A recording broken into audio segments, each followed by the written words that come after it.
but we saw that there was a huge need for a media critic who was a deep progressive that was going to keep an eye on the progressive media space because of a couple of things.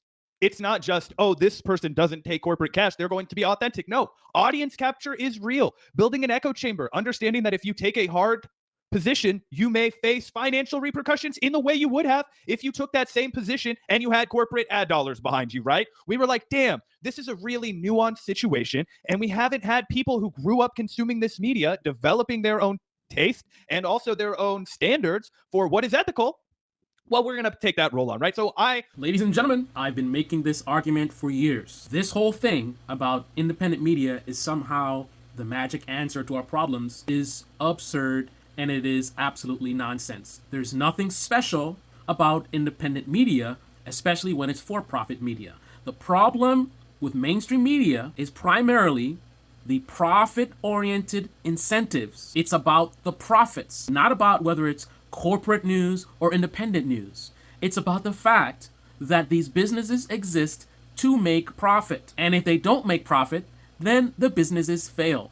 If CNN doesn't put out the type of content that their viewers want in the way that their viewers want, the viewers will walk away and CNN will die. If the Young Turks, if Ben Shapiro, if David Pakman does not put out videos in the way that the audiences want to see, talking about what they want to hear, in the way that they want to hear it, then these businesses, just like mainstream media, will also fail. One of the key differences that separates independent media from mainstream media is one that does not bode well for independent media being better. And that is, in independent media, there are zero standards. I know many people think that's the same thing in mainstream media, but there's not. The standards are very low in corporate media, but they exist. How many hosts have you seen in mainstream media get fired? Now compare that to how many YouTubers you've seen get fired.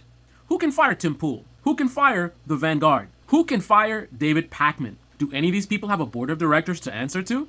Are any of these people being watched closely by the FCC and getting fined for certain violations? Do any of these people have a legal department that is commenting about, hey, we shouldn't say this and we shouldn't say that? Or are independent media totally free to just say whatever? And what they say affects their bottom line.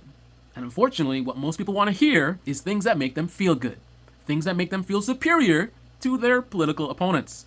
So, if I'm a conservative, what I really like to hear is conservatives good, Democrats bad. Liberals bad, conservatives good. Democrats bad, Republicans good. If I am a liberal, what I like to hear is Republican Party bad, Democrat Party good. That's what people want to hear, right? Conservatives don't want to hear your ideology sucks. Liberals don't want to hear your ideology sucks. So it's hard to be successful if you're grounded in telling people the cold, hard truth, which includes that they may have a lot of beliefs that are inaccurate, that they might be dumb about certain things, that they may lack critical thinking, that they may have many flaws in the way they see the world. Yes, there's a group of people who would like to learn and want to learn from their mistakes and be better, but most people just want to feel good. Dr. Feel Good.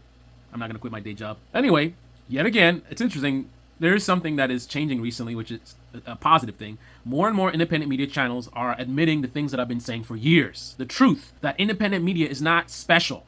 These are for-profit businesses that are incentivized not to be honest and give you the truth, but to make you feel good. And what makes you feel good is making you feel like you're the smart one, your opponents are the dumb ones, your ideas are great, your opponent's ideas suck, you're part of a special group of people that are in the know, unlike those morons on the other side. That's what right-wingers and left-wingers want to hear, whether they're strong enough to admit it or not, whether they have enough introspection to look within, recognize these weaknesses. But many people, it's just a matter of human nature, we focus primarily outward.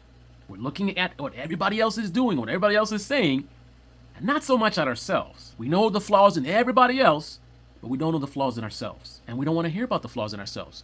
We don't want to take times out of our busy day to hear someone tell us that we're wrong. What we want to hear is that we're right. We want to be validated. That's what makes money in media, whether it's independent or corporate. So maybe we'll get to a day when these independent media guys will stop deceiving their audience with this false idea that independent media is somehow special, right? Most people are self-interested. So the idea that we're going to find a bunch of people who are so selfless that they're going to sit there and tell you the truth, even at the expense of them being able to pay their bills, that's a very tiny group of people that will do that. Most people are going to adjust to what makes the profit and therefore pays the rent or mortgage or car note. These are the cold, hard truths that many people don't want to hear. But I'm not here doing this as a business. Whether you feel good or not is not something I take into consideration. I give people the raw, cold, hard truth. Because whether you watch or not, whether you like or not, has no effect on my life and my ability to pay my bills. Unlike just about every single other person in the political commentary space. And with the exceptions of those who aren't like that, that's just because their channel hasn't gotten big enough yet. But once the money starts coming in, you will see them flip. But as you can see, I've been doing this for a very long time. And I've been consistent for a very long time. And I've been ignoring core things that I know would give me more views. And I refuse to do them. I don't even do thumbnails most of the time, right? I don't even do my video description most of the time. I don't put keywords most of the time. I don't look and see what's a trending topic most of the time. So it's very clear that my interest here is not on trying to grow a YouTube business. I have no interest, and no one can debate that. Just looking at my consistency. There's no changing here, no flip-flopping here.